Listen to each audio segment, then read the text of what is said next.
ਅੱਜ ਤੁਹਾਡੇ ਸਾਹਮਣੇ ਮੈਂ ਪੰਜਾਬੀ ਦੀਪ ਕਹਾਣੀ ਸਾਂਤਿਆ ਪੇਸ਼ ਕਰ ਰਹੀ। ਅੱਬਾ ਇਸ ਦਫਾ ਕ੍ਰਿਸਮਸ ਤੇ ਮੈਨੂੰ ਕੀ ਲੈ ਕੇ ਦਿਓਗੇ? ਪਿਛਲੀ ਵਾਰੀ ਵੀ ਜੌਨ ਤੇ ਪੀਟਰ ਦੇ ਕ੍ਰਿਸਮਸ ਦੇ ਖਿਡੌਣੇ ਮੇਰੇ ਖਿਡੌਣਿਆਂ ਤੋਂ ਬਹੁਤ ਚੰਗੇ ਸਨ।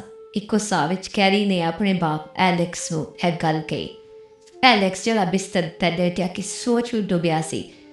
ਹਾਂ ਪੁੱਤਰ, ਸੋਈ ਦੇ ਸਮੁੰਦਰ ਵਿੱਚੋਂ ਬਾਹਰ ਨਿਕਲਦੇ ਐਲੈਕਸ ਨੇ ਕਿਹਾ, ਮੈਂ ਜ਼ਰੂਰ ਇਸ ਵਾਰੀ ਆਪਣੇ ਪੁੱਤਰ ਨੂੰ ਬਹੁਤ ਸੋਹਣੇ ਅਤੇ ਚੰਗੇ ਖਿਡੌਣੇ ਲੈ ਕੇ ਦਿਆਂਗਾ। ਬਸ ਮੇਰਾ ਪੁੱਤਰ ਮੈਨੂੰ ਛੇਤੀ ਠੀਕ ਹੋਣ ਦੇ, ਇਉਂ ਹੀ ਮੈਂ ਦੁਬਾਰਾ ਕੰਮ 'ਤੇ ਗਿਆ ਆਪਣੇ ਪੁੱਤਰ ਲਈ ਵਧੀਆ ਖਿਡੌਣੇ ਲੈ ਕੇ ਆਵਾਂਗਾ। ਕੈਰੀ ਆਪਣੇ ਬਾਪ ਦੇ ਸੀਨੇ 'ਤੇ ਸਿਰ ਰੱਖ ਕੇ ਉਸਦੀ ਦਾੜੀ ਵਾਲੇ ਵਾਲਾਂ ਵਿੱਚ ਹੱਥ ਫੇਰਨ ਲੱਗ ਪਿਆ। ਇਸ ਤਰ੍ਹਾਂ ਲੱਗ ਰਿਹਾ ਸੀ ਉਹਨੂੰ ਬਾਪ ਦੀ ਦਾੜੀ ਵੀ ਖਲੋਣਾ ਲੱਗ ਗਈ। ਨਾਨੀ ਕੈਰੀ ਨੇ ਕਿਹਾ, ਅੱਬਾ ਇੱਕ ਸਵਾਲ ਪੁੱਛਾਂ? ਜ਼ਰੂਰ ਮੇਰਾ ਪੁੱਤਰ, ਐਲੈਕਸ ਨੇ ਜਵਾਬ ਦਿੱਤਾ। ਅੱਬਾ ਸਕੂਲ ਦੀ ਕਹਾਣੀ ਵਿੱਚ ਪੜ੍ਹਿਆ ਕ੍ਰਿਸਮਸ ਦੀ ਰਾਤ ਸੰਤਾ ਕਲਾਸ ਸਭ ਬਾਲਾਂ ਦੇ ਘਰ ਖਿਡੌਣੇ ਸੁੱਟ ਕੇ ਜਾਂਦਾ ਹੈ। ਅੱਬਾ ਸਾਡੇ ਘਰ ਤੇ ਸੰਤਾ ਕਦੇ ਵੀ ਨਹੀਂ ਆਇਆ। ਐਲੈਕਸ ਨੇ ਆਪਣੇ ਪੁੱਤਰ ਦੇ ਸਿਰ 'ਤੇ ਪਿਆਰ ਦਿੰਦਿਆਂ ਕਿਹਾ, ਬੇਟਾ ਅਸੀਂ ਲੋਕ ਚੌਪੜੀ ਵਿੱਚ ਰਹਿੰਦੇ ਹਾਂ ਅਤੇ ਚੌਪੜੀ ਵਿੱਚ ਚਿਮਨੀ ਨਹੀਂ ਆਉਂਦੀ।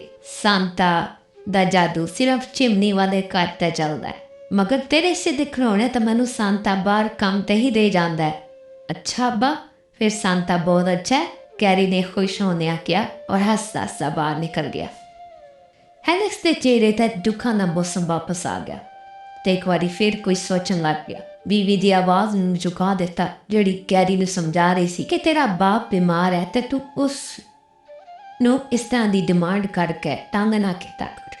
ਐਲੈਕਸ ਸ਼ਹਿਰ ਦੀ ਮਸ਼ਹੂਰ ਫੈਕਟਰੀ ਵਿੱਚ ਮਜ਼ਦੂਰੀ ਕਰਦਾ ਸੀ, ਲੇਕਿਨ ਅਚਾਨਕ ਉਸ ਨੂੰ ਜਿਗਰ ਦੇ ਆਰਜ਼ੇ ਦੀ ਸ਼ਿਕਾਇਤ ਹੋਈ। ਫਿਰ ਬਿਮਾਰੀ ਇਤਨੀ ਵੱਧ ਗਈ ਕਿ ਕੰਮ ਕਾਜ ਛੁੱਟ ਗਿਆ ਔਰ ਹੁਣ ਨੌਬਤ ਇਸ ਹੱਦ ਤੱਕ ਆ ਗਈ ਕਿ ਦਵਾਈ ਵੀ ਉਧਾਰ ਦੇ ਪੈਸਿਆਂ 'ਤੇ ਦਿੱਤੀ ਜਾ ਰਹੀ ਸੀ। ਕ੍ਰਿਸਮਸ ਦਾ ਫੰਕਸ਼ਨ ਵੀ ਕਰੀਬ ਆ ਰਿਹਾ ਸੀ, ਜਿਹਦੀ ਵਜ੍ਹਾ ਨਾਲ ਬੱਚੇ ਡਿਮਾਂਡ ਕਰ ਰਹੇ ਸਨ। ਐਲੈਕਸ ਦੀ ਬੀਵੀ ਮੈਰੀ ਛੋਟਾ ਮੋਟਾ ਕੰਮ ਕਾਜ ਕਰਕੇ ਘਰ ਦੇ ਖਰਾਜਾਤ ਅਤੇ ਐਲੈਕਸ ਦੀ ਦਵਾਈ ਦਾ ਖਰਚਾ ਚਲਾ ਰਹੀ ਸੀ। 23 ਦਸੰਬਰ ਨੂੰ ਐਲੈਕਸ ਨੂੰ ਪਤਾ ਨਹੀਂ ਕੀ ਜ਼ਿਹਨ ਵਿੱਚ ਆਇਆ ਕਿ ਉਹ ਆਪਣੀ ਬਸਤੀ ਵਿੱਚੋਂ ਬਾਹਰ ਨਿਕਲ ਕੇ ਸ਼ਹਿਰ ਵੱਲ ਤੁਰ ਗਿਆ। ਐਲੈਕਸ ਸੋਚ ਰਿਹਾ ਸੀ ਕਿ ਅਗਰ ਛੋਟੀ ਮੋਟੀ ਮਜ਼ਦੂਰੀ ਮਿਲ ਗਈ ਤਾਂ ਕਰਕੇ ਉਹ ਬਾਲਾਂ ਲਈ ਕ੍ਰਿਸਮਸ ਦੇ ਤੋਹਫੇ ਲੈ ਆਏਗਾ। ਤੁਰਦਾ ਐਲੈਕਸ ਸ਼ਹਿਰ ਦੇ ਵੱਡੇ ਸ਼ਾਪਿੰਗ ਮਾਲ ਦੇ ਸਾਹਮਣੇ ਤੋਂ ਲੰਘਦੇ ਹੋਏ ਸ਼ੀਸ਼ੇ ਵਿੱਚੋਂ ਵੇਖਦਾ ਹੈ ਕਿ ਕ੍ਰਿਸਮਸ ਦਾ ਫੰਕਸ਼ਨ ਹੋ ਰਿਹਾ ਹੈ, ਜਿਸ ਵੀ ਸ਼ਹਿਰ ਦੇ ਮਸ਼ਹੂਰ ਬੈਂਡ ਪਰਫਾਰਮ ਕਰ ਰਿਹਾ ਹੈ। ਇਸ ਫੰਕਸ਼ਨ ਵਿੱਚ ਕੋਈ ਬੰਦਾ ਸੰਤਾ ਕਲਾਸ ਦੇ ਕੱਪੜੇ ਪਾ ਕੇ ਬਾਲਾਂ ਵਿੱਚ ਖਿਡੌਣੇ ਵੰਡ ਰਿਹਾ ਸੀ। ਫਿਰ ਮਾਈਕ ਉੱਤੇ ਦੱਸ ਰਿਹਾ ਹੈ ਕਿ ਕਿਸ ਤਰ੍ਹਾਂ ਉਸਨੇ ਕ੍ਰਿਸਮਸ ਵਾਲੀ ਰਾਤ ਕਿਸ ਬਸਤੀ ਵਿੱਚ ਜਾ ਕੇ ਖਿਡੌਣੇ ਵੰਡਣੇ ਨੇ। ਐਲੈਕਸ ਕੁਝ ਦੇਰ ਸਾਰੇ ਮਾਹੌਲ ਨੂੰ ਵੇਖਦਾ ਹੈ, ਫਿਰ ਪਤਾ ਨਹੀਂ ਸੋਚ ਕੇ ਸ਼ਾਪਿੰਗ ਮਾਲ ਵਿੱਚ ਦਾਖਲ ਹੋ ਜਾਂਦਾ ਹੈ। ਲੇਕਿਨ ਜਿਉਂ ਹੀ ਉਹ ਫੰਕਸ਼ਨ ਵਾਲੇ ਹਾਲ ਵਿੱਚ ਵੜਨ ਦੀ ਕੋਸ਼ਿਸ਼ ਕਰਦਾ ਹੈ, ਸਿਕਿਉਰਿਟੀ ਵਾਲੇ ਲੋਕ ਉਸ ਨੂੰ ਰੋਕ ਲੈਂਦੇ। ਜਾਂ ਤਾਂ ਉਸ ਦੀ ਵਜ੍ਹਾ ਦੇ ਫਟੇ ਪੁਰਾਣੇ ਕੱਪੜੇ ਸਨ, ਜਾਂ ਫਿਰ ਹੋ ਸਕਦਾ ਹੈ ਫੰਕਸ਼ਨ ਕਿਸੇ ਖਾਸ ਤਬਕੇ ਲਈ ਹੋਏ ਜਿਹਦੇ ਲਈ ਟਿਕਟ ਚਾਹੀਦਾ ਹੈ। ਐਲੈਕਸ ਅੰਦਰ ਜਾਣ ਦੀ ਜ਼ਿੱਦ ਕਰਦਾ ਔਰ ਸਿਕਿਉਰਿਟੀ ਵਾਲੇ ਨਾਲ ਗੁੱਠਮ ਗੁੱਠਾ ਹੋ ਜਾਂਦਾ।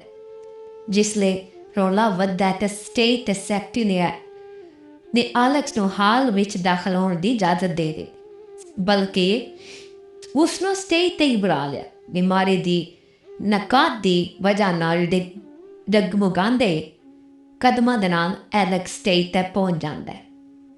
ਪੂਰੇ ਹਾਲ ਵਿੱਚ ਖਾਮੋਸ਼ੀ ਛਾ ਗਈ। ਸਟੇਜ ਸੈਕਟਰੀ ਨੇ ਐਲੈਕਸ ਕੋਲੋਂ ਪੁੱਛਿਆ ਕਿ ਉਹ ਕੀ ਚਾਹੁੰਦਾ ਹੈ ਅਤੇ ਐਲੈਕਸ ਨੇ ਬੜੀ ਡੁੱਬੀ ਆਵਾਜ਼ ਵਿੱਚ ਮਾਈਕ ਨੱਪ ਕੇ ਕਿਹਾ, ਸੰਤਿਆ ਵੱਡਿਆਂ ਮਕਾਨਾਂ ਵਿੱਚੋਂ ਵੇਲ ਮਿਲ ਜਾਵੇ ਅਤੇ ਖਿਡੌਣਿਆਂ ਦੇ ਇੱਕ ਪੰਡ ਸ਼ਹਿਰੋਂ ਬਾਰ ਕੁਝ ਘਰਾਂ ਉੱਤੇ ਸੁੱਟ ਗਈ। ਕੱਚਿਆਂ ਮਕਾਨਾਂ ਵਿੱਚ ਖੁਸ਼ੀਆਂ ਦੀ ਲੋੜ ਹੈ, ਪੈਸਿਆਂ ਦੀ ਥੋੜ੍ਹੀ। ਨਿੱਕੇ ਬੁੱਲਾਂ ਉੱਤੇ ਹਾਸੇ ਆਉਣ ਜਾਣਗੇ। ਇੱਕ ਦੋ ਦਿਹਾੜੀ ਲਈ ਦੁੱਖ ਭੁੱਲ ਜਾਣਗੇ।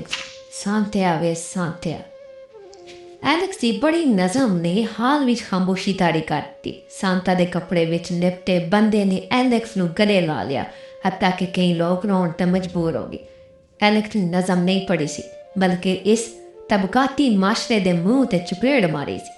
ਮਗਰ ਹਕੀਕਤ ਪਸੰਦ ਐਲੈਕਸ ਸਟੇਜ ਤੋਂ ਲੈ ਕੇ ਮਜ਼ਦੂਰੀ ਦੀ ਤਲਾਸ਼ ਵੱਲ ਨਿਕਲ ਪਿਆ।